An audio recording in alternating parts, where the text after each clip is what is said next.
ఇప్పుడు రోజుకి 60,000 మంది ప్రయాణికులు ప్రయాణించేటువంటి బస్ స్టాండ్, ఈ పెద్ద బస్ స్టాండ్ 60,000 మంది ప్రయాణించేటప్పుడు వర్షం వచ్చి ఒక 3 నెలల పాటు వాటర్ బాగా నిల్వ ఉండటం వల్ల ప్రయాణికులు చాలా ఇబ్బందులు పడుతున్నారు. అంతేకాకుండా ఎక్కడ గొయ్యుందో ఎక్కడ ఏముందో తెలియకుండా వాటర్ క్లాక్ నడిచేయడం అనేది ఒక ప్రమాదకరమైన విషయం. అలాగే వాటర్ ఇంకా ఎక్కువైపోతే బస్ స్టాండ్ ఈ కాంప్లెక్స్ లో కూడా వచ్చేటువంటి పరిస్థితులు ఉన్నాయి.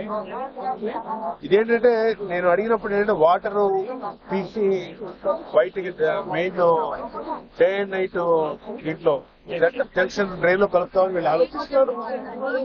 అది ఒక సొల్యూషన్, అది టెంపరీ సొల్యూషన్.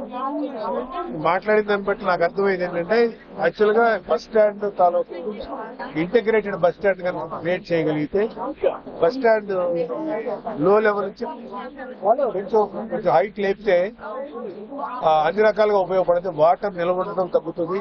అలాగే 25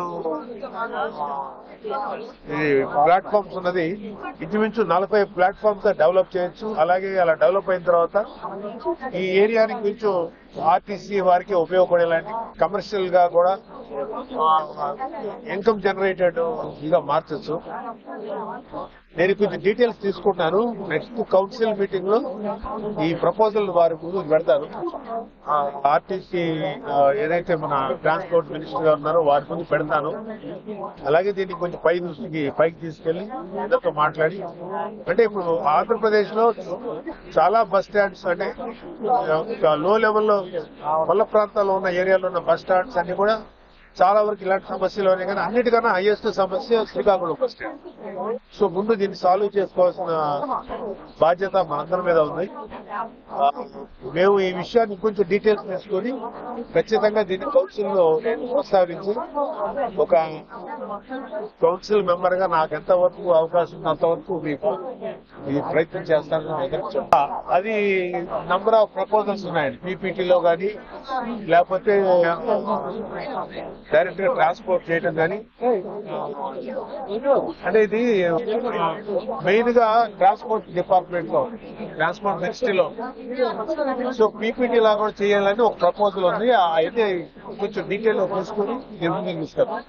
పీపీటీ కూడా అసలు మంచి ఐడియా, అది కూడా ప్లాన్ చేశారు.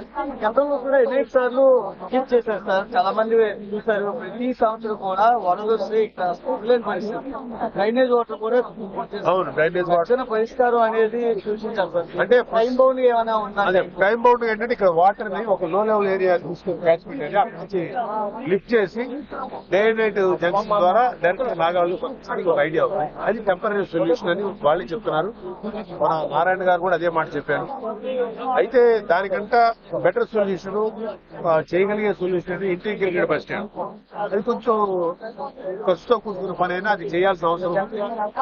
ఈ మధ్యకాలంలో మన సీఎం గారు చంద్రబాబు నాయుడు గారు, డిప్యూటీ సీఎం పవన్ కళ్యాణ్ గారు, పెద్దవాళ్ళందరూ కూడా ఫ్రీ శక్తి అని చెప్పి పెట్టి ఎక్కువ మంది మహిళలకు అవకాశం ఇచ్చారు. ఫ్రీ బస్ దానివల్ల ట్రాఫిక్ ఇంకా పెరిగిపోవడం వల్ల ఇబ్బందులు ఇంకా పెరుగుతున్నాయి. ముందు వాళ్ళు చేస్తున్నటువంటి మంచి పనికి ఇలాంటి బస్ స్టాండ్స్ కొంచెం బెటర్ గా చేయగలిగితే ఏదైతే ఈ స్త్రీ శక్తి అనేటువంటి కాన్సెప్ట్ తీసుకొచ్చి మహిళలకి ప్రాధాన్యత ఇస్తున్నారో అది కొంచెం సమర్థవంతంగా చేయడానికి ఉపయోగపడుతుందని నా ఉద్దేశం. డెఫినెట్ గా దీన్ని మేము ప్రభుత్వం ఈ బస్ స్టాండ్ ఆధునీకరించడానికి ఎంతవరకు ప్రయత్నం.